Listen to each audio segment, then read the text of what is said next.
we get the best of both worlds. Good morning and welcome back to Ultimate Postman.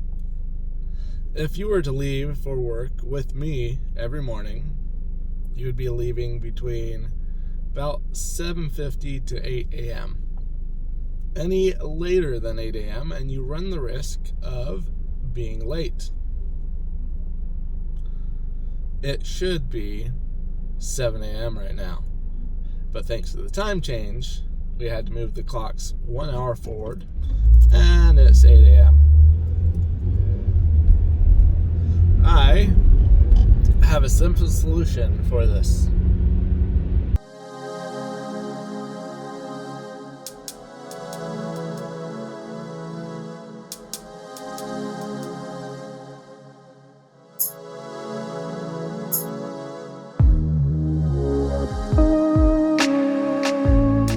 Daylight savings time can be traced back to as early as Ben Franklin. He sent a letter to the Journal of Paris saying that waking up early could save a lot of money on candles, and by calculations it could be somewhere around $200 million in today's money. Some things you might have heard about for reasons is it gives farmers more time in the morning.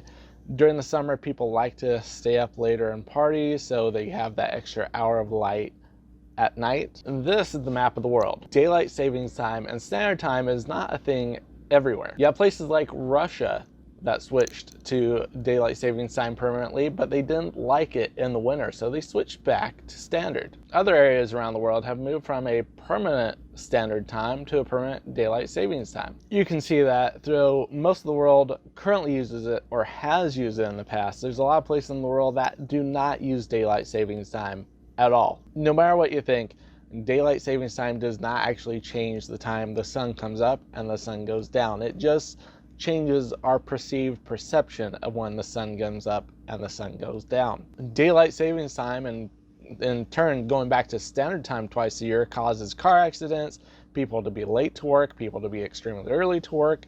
Health-wise, it can cause heart attacks, it can cause people to lose a ton of sleep. That's it. I've had it. Our pets' heads are falling off. Okay, just calm down. It doesn't really cause people to save energy, still using our ACs in the middle of summer. One of the complaints that parents give is if we leave daylight savings time active during the year, kids are gonna go to school in the dark in the winter. So how do we solve this problem of changing the clock? This is a Greenwich daylight chart, and as you can see, during daylight saving time the daylight has just been moved up, but the same amount of daylight remains throughout the day. My proposal: put clocks half an hour in between, and you can see that the daylight will line up and it's going to be consistent throughout the year. It should be common sense. I mean, why struggle between leaving an hour later or an hour earlier in the day? Just make it half an hour in between and we solve all this madness. We get the best of both worlds. Sure, we have less light at the end of the days during the summer, but you get that extra half hour in the morning, and in the winter time you get an extra half hour at night, but you do lose that extra half hour in the morning, but it levels out. It's a win-win. Why haven't people recommended this before? What's your thoughts? Leave them in the comments below, and I'll catch you next time.